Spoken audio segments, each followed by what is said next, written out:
Hey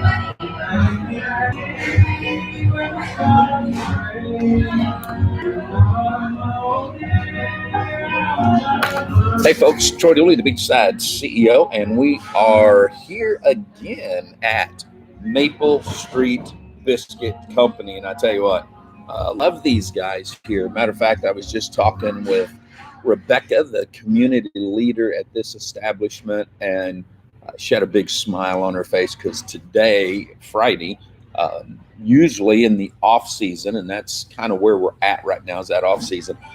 She's slow, but I mean, there are families here, businessmen here today. It's just phenomenal. Maple Street has been such a blessing to us because they allow us to do the show live. I do, for legal purposes, let me state that all of my views and opinions are not the views and opinions of Maple Street Biscuit Company or any of the other great supporters that we have. And I tell you, one great supporter is Bliss Business. Richard Bliss Brooks, all of that team over there, phenomenal. He's been a coach of mine, a personal mentor, a confidant, if you will, for a couple of decades now. So it's just been awesome to have, him supporting this. I mean, you can go over there and get some of the greatest training in direct sales of anywhere out there. So you don't want to miss that. And of course, Freddie Sheets, my tattoo artist down here at Allen's Cool Ink. If you're on the Emerald Coast or looking to get a new tat, you're looking for a cover-up, you need some piercings, they are the place to go. That's Allen's Cool Ink. Ask for Freddie. Tell him Troy sent you. That'd be an awesome time. Hey, I want to cover today something that I think we all talk about from time to time. We all wonder about what creates a good company or a great company. What allows a company or a team, if you will, to go from a legacy to iconic? Why do some companies we read about in books and they're gone? And why are other companies we're reading about case studies that we use in universities and business school? That's the question.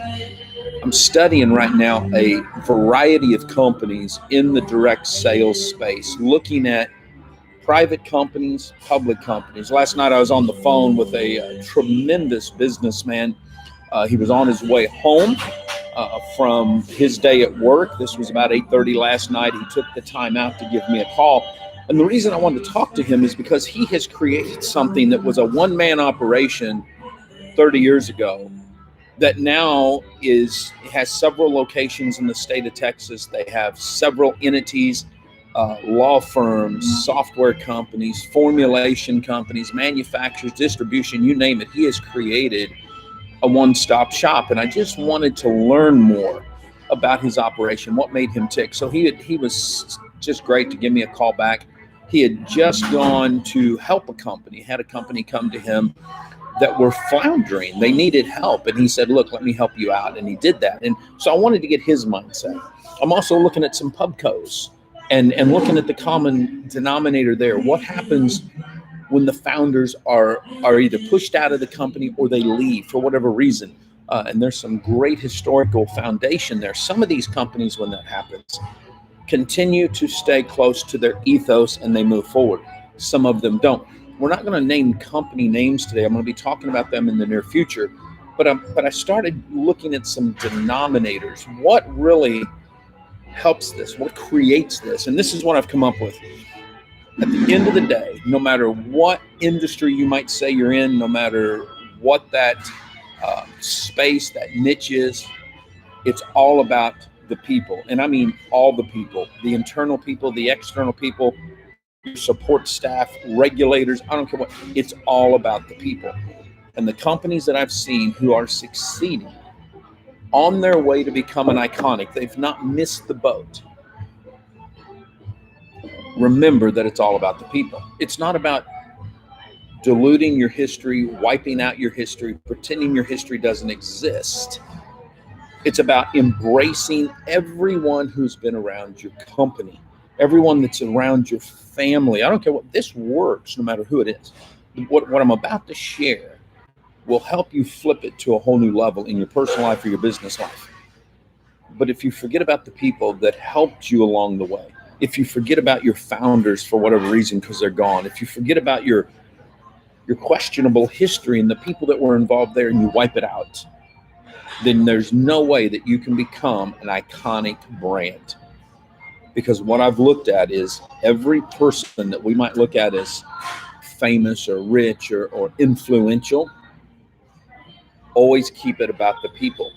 Every company, the leadership that's in those companies, whether they're a startup to hundreds of years old, never forget about the people.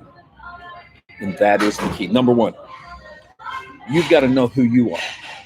If you're a company founder, if you're an executive team, then you have to know who you are, not the company, you as an individual. See, if your integrity, if your ethics, if your character is cracked, if you're still struggling, trying to figure out what do I believe in, what don't I believe in, then you're going to flounder. You're not going to be able to take your company from a legacy company to an iconic company. Instead, it's going to implode on itself. If you're a second set of executives in a company, the founders are now gone and you're here leading it, you're trying to figure it out. If you don't know who you are, and if you didn't know who the leader was, why did they create the company? What did they stand for? You're not going to become an iconic brand. Now, let me pull this into personal branding for a minute. If you don't know who you are and you're trying to be everything to everybody, you're going to fail. Because if you don't know who you are, if you cannot articulate who you are, what you stand for, then you're not going to become the influencer that you want to become. The other day, I did a post. It was trying to think of what industry we were talking about. It was on the news on a Saturday weekend. Oh, the Happy Coffee niche. And one of the guys that wrote on there said, you just do this so that you can be relevant. I want to key in on that word for a second. Because if you're going to lead people, you don't need to be relevant. What you need to do is you need to make them relevant. See, a lot of times today in the world, what we want to do is we want to make it about us. We want to be the hero in the story. I challenge you to go read the hero's journey, because you'll start to realize that every great epic movie that you've ever watched, every great story you've ever read, the hero wasn't really what the story was about. It was about that sage, that guide, that counselor that was guiding the hero along the way. See, in business, in influence, it's not about you. It's about the people that you're leading. Think about that. Number two, you need to know why you're here. Think about that. How many times in marketing, sales, the religious community, I don't care what it is, you hear people say, why? Why are you here? What is it that you're standing for? Why? So many times when companies launch, they don't have a clue what I'm talking about.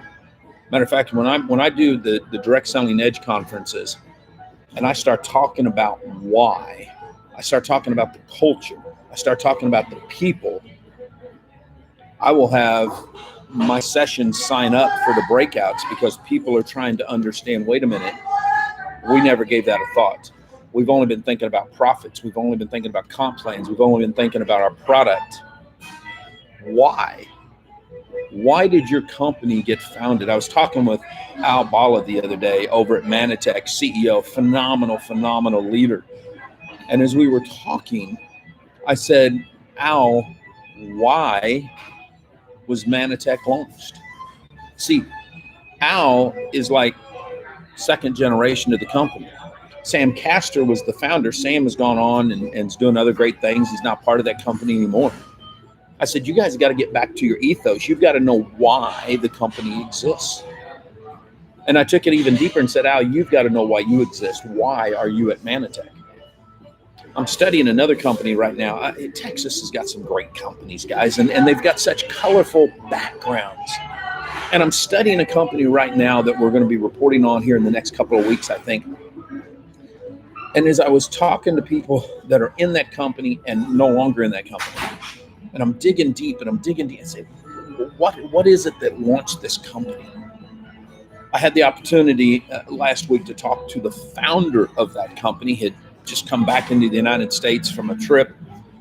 And I said, why did you launch this company? Why do you focus on your purpose? And he shared this with me. And then I looked at some of the people that are inside that company and I realized they don't get that.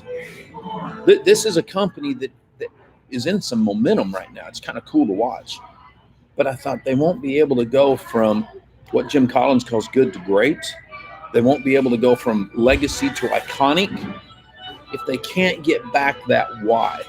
Now, in a personal brand, the same thing is true. Why are you doing what you do?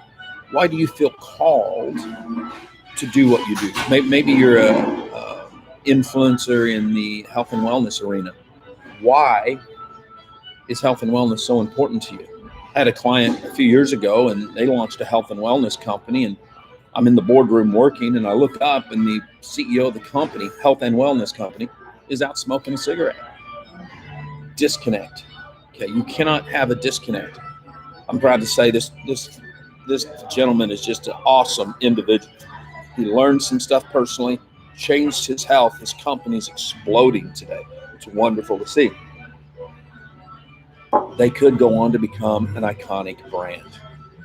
But think about that. If you're not doing, if you don't know your why, if you don't know why you exist, why you're in business, why you want to do what you do, you're not going to make it. Let me rabbit trail just for a second. Why are you married? Why do you want to be married? Why do you want that man or woman in your life? Why do you want to have kids? Think about this. Don't be doing anything in life because somebody else is doing it, because you think you're supposed to be doing it that way, because that's what's always been done. Know what your why is. Number 3, think independently. See how I segued right into that one? Okay, you have to be thinking independently. If you're a company owner and you say, well, man, I'm going to go out here and I'm going to dominate. I'm going to use direct sales. I could use hospitality industry too. Both of these are parallel industries. If you're out here looking at all the other competition and you're trying to make decisions based on what you think your competitor's doing or based on what you think is the up and coming trend because you see another company that's just having some passionate rise in an industry, you will fail. You will become a legacy company. You'll become a Zango. You'll become a Monavie. You'll become a Parts America. You'll become all these brands that we used to have. What happened to Tab? These are brands and companies that no longer exist because they did not think independently. They kept looking around at what they thought was their competition. Your competition is always inside of you. Think of it this way. You have no competition. You are your competition. And that can be good or bad. Okay, that's the way you've got to look at it, because you're constantly competing against yourself, whether it's a business or whether it's personal. And if you are not focusing on thinking independently, thinking about what's best for your company, then you're not going to succeed at it. Number 4. And if you guys have followed me at all, I believe this is the foundational floor in anything. But you have to build trust. And once it's built, you can't lose that.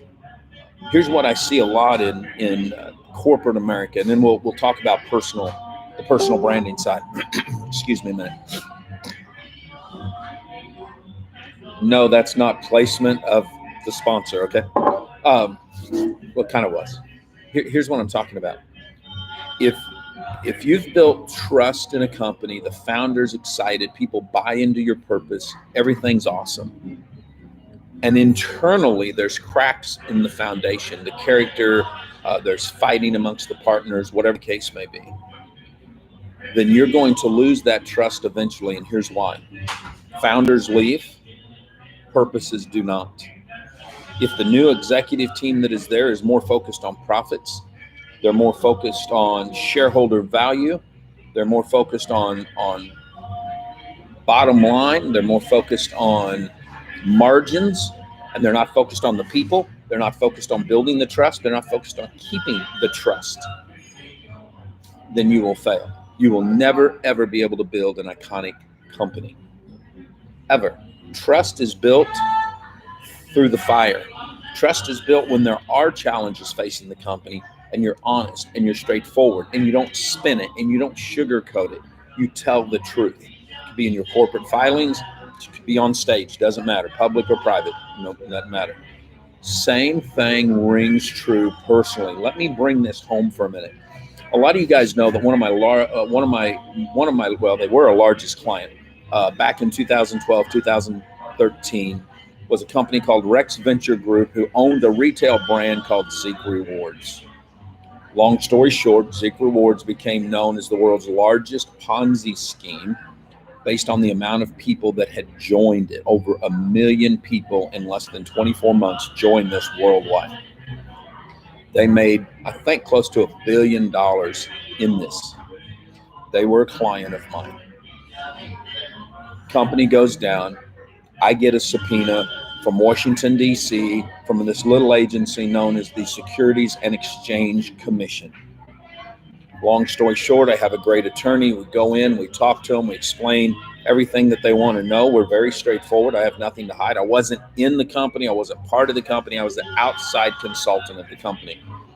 I ended up with a cease and desist, not to advertise, do public relations work, anything like that, with any company, let alone a Ponzi scheme, but with any company without fully disclosing, because what they said was I did not disclose on national radio that I was getting paid a commission, and I didn't. I had an NDA, I had a bunch of stuff. Tom Chenault asked me a very pointed question. Listen to me. I split hairs. Now, it was a small infraction. I paid a $3,600 fine or a $6,000 fine, something like that. I went on with my life. No problems. It was embarrassing. I learned a lesson. We've talked about the lesson personally, publicly and personally and privately. It's no big deal. I had a client this week call and say, Troy, we can't get merchant processing because you have a securities and exchange settlement and you're one of our consultants. And the merchant processor wants an explanation of this. Okay, not a problem. The attorneys provide all that. Here's where I'm going with this. Had I tried to hide that, had I pretended it didn't exist, if I wanted to never talk about it, I would break trust. All my clients know about this. You guys know about this. It's public. I don't hide anything. Okay, I have a lot of closets. I got a lot of skeletons in those closets, but I open the closet doors 24/7, not just on Halloween. So everybody gets to see my dysfunctionalness. Okay, you have to build trust. You have to keep trust. The only way to keep trust is not to have secrets out there. Now, I'm not talking about sharing all your dirty laundry. I'm talking about what's important. You share it. You just go forward. You do it right. That's the key. Number 5, listen to what I'm about to say. Listen for the truth.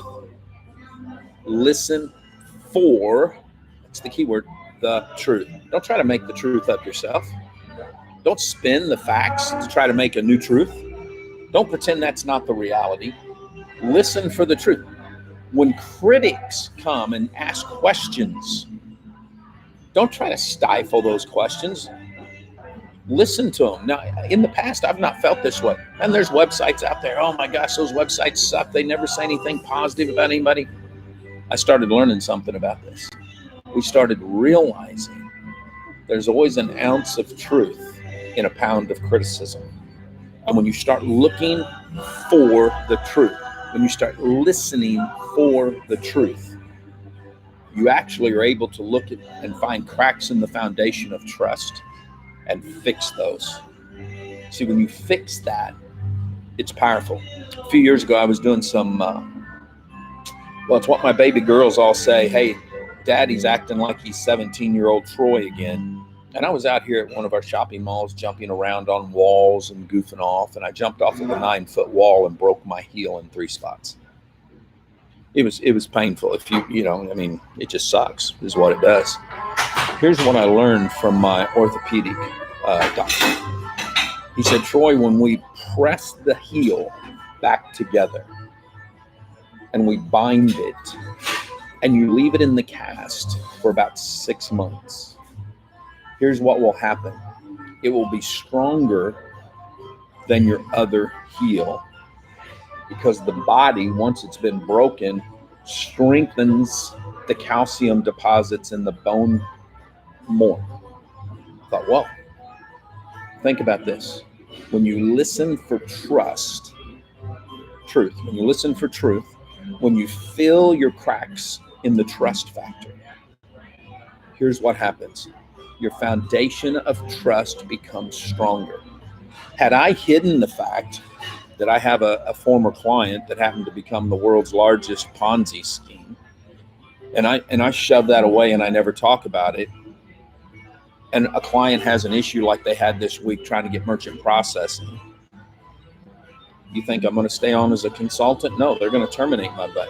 I had a situation, I hired a third-party consultant to do some video work for a client and to do some website stuff, and she was disappointed. I could see it, I could hear it. And I offered to her, I said, look, I'm just going to pay you back the money. This is my bad. We're going to have to do something else. And she said, Troy, it's not about the money. We're in this together. Let's get it figured out. When you are honest and truthful, even when you're in your weakness, you will fill the cracks in the foundation. So always be listening for the truth. Number 6. Excuse me. You've got to be accountable. You want to take your company from good to great, or from legacy to iconic. You want to take your influence, your personal brand. How about this? You want to take your relationship with your spouse and with your kids to the next level. Be accountable. In the littlest things to the biggest things. People they laugh at me sometimes because they say, dude, don't you believe in privacy? I do. There's a lot of private stuff in my life. I don't have much privacy, if any, with my wife. See, my wife can pick up her phone, her iPhone, any day of the week. She can click on my name and she can hit locate and she can see where I'm at in any part of the world. Because I always want to be accountable to her. I don't want to be someplace where I told her I wouldn't go, or with somebody that I wouldn't be. I want her to know exactly where I'm at. Now, on an island like we live on, heck, man, she can just show up anytime. Is that a small thing? Absolutely, it's a small thing, but it's a big thing to a wife, to a spouse, who says, I just want to know where you're at. I want to feel close. It's not because she's thinking about doing anything. She wants to feel close to me when we're separated. You have to be accountable to your team in the office. Founders have to be accountable. Remember, the name of this is it's all about the people. We all have to be accountable. If you're an independent rep, if you're a franchisee or something like that, you have to be accountable to the brand. If you're on a team, you've got to be accountable to your team members. When I was in the Marine Corps, we were all accountable to each other. When that squad went out, we knew where those 5 guys were at any given time, and we had each other's back. Nobody gets left behind. That's not just a military phrase. That's not just a flippant deal. Everybody comes home, and you should feel that same way with your business. I'm going to tell you that right now. Whether it's the customer, whether it's the rep, whether it's the employee, whether it's your support staff, whether it's a contractor, everybody is accountable to everybody, and everybody comes home. Because here's what's going to happen. When you're trying to hide stuff, when you're not accountable, whether you're a public company or a private company, you will crash and burn. If you're not majoring in those minor issues, you will crash and burn. And you don't want to crash and burn. You want to move that forward. Number 7, you've got to take action. When you know this stuff and you're applying it, then you've got to take action. If you see cracks, you got to take action and fix it. Now, here's what you don't want to do. You don't want to take action to cover up your sins, period. If your company has an accounting issue, if you've not filed the right paperwork, if you're a pubco, and here's what I hear with the pubcos that I work with, because except for a couple, they're not on the big boards. They're what we call the OTC. They're penny stocks. They've got a whole different level of stuff. They're given a lot more leeway, and that's what I hear. Troy, we're a penny stock. We don't have to worry about that. We can fix that down the road. We'll take care of this later. Seriously? You gonna tell that to your spouse too? Not. You got to fix it right now. You got to take action right now. When you find it, you fix it. If you're a pubco, you should have a risk intelligence strategy put together that follows the purpose of your company, what that ethos is about. And you say, here's exactly what we're going to do. Bam, bam, bam. Tylenol may be one of the best examples of this. 1982, just a few people die in Chicago. It's known now as the Tylenol murders because Tylenol had been tainted. And because the Tylenol company believed in the purpose statement that their founder, I think back then it was 50, 60 years earlier, had created, they pulled all of the products nationwide. Today, that would be literally hundreds of millions, if not billions of dollars. They didn't say, oh, that's just in Chicago. It hasn't happened anywhere else. No, they took action, and they took it fast, and they made statements. And today, because of that, we have safety lids. We have all this other stuff. We don't have these issues anymore. Think about this. When you have an issue, take action. Don't try to cover it up. Don't try to pretend it didn't exist. I go back to Zeke Rewards. I got hit. As soon as the settlement became public, I waited 24 hours and looked at all the critics' websites. And then I started responding on the critics' websites. I didn't respond to all the dull, negative, disillusioned crybabies. I responded to the intelligent questions, answered them, apologized, took the hits where they were due, and then I went and did a live on my own websites. Today, I have some really good relationships with the critics that covered that story because they found out that I wouldn't lie about it. This is what happened. It was my bad, and I apologize. Take action. Number 8, face the challenges. This is huge, guys. You cannot pretend the challenges aren't there. You know, if you've got a company and you've got a product, Jeff Mack tells me a story back when he was in the business, in building a business. He was on stage. They had a new product. He ripped the product open, and fruit flies flew out of the product. It was awful. Bad. You know what? They faced that challenge. They moved forward. The company went ahead and grew. I mean, how do you bypass that when you're right there on stage and all that crap's happening? Think about that for a minute. You can't. So just face the challenges. Most of the time, what we think is going to happen isn't going to happen anyway. So just drive home with it. Don't pretend. Don't fake it till you make it. Don't. Here's the worst one. Don't think that because you're not talking about it, because you got your head in the sand and your butt in the air, that nobody else is talking about it. I get phone calls constantly from people. Last night, I get off the phone. I'm watching, I don't know, Rocky Mountain Christmas, I think, on Hallmark.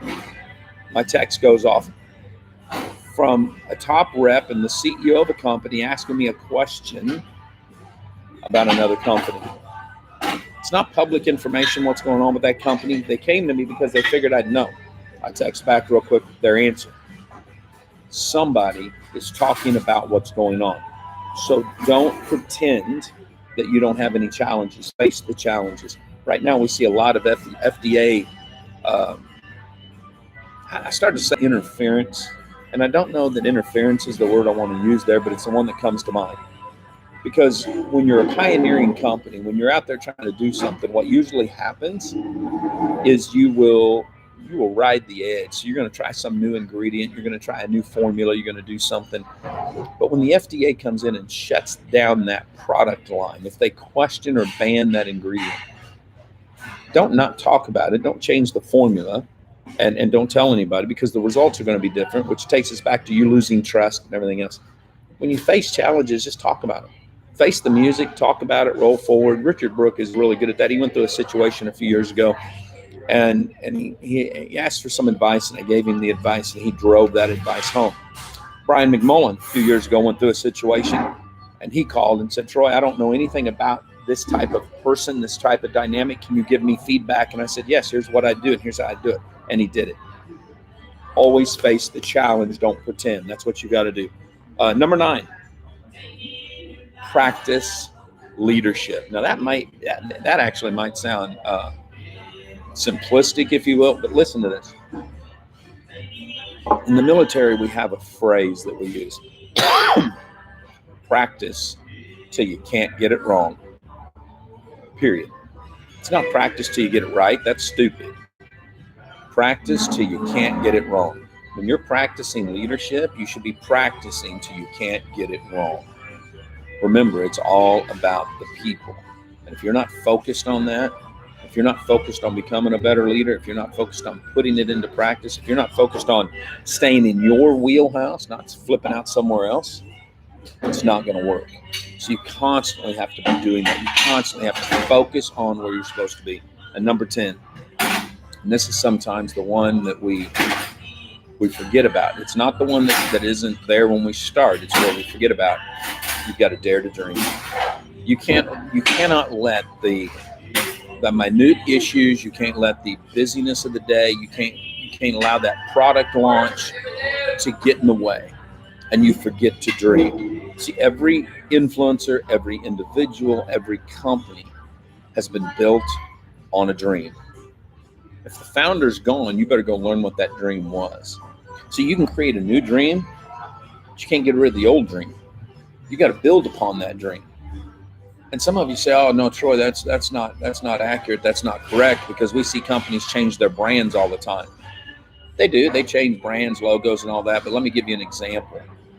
The Procter & Gamble company, huge company, all these brands that are out there, their purpose is to make a difference in people's lives.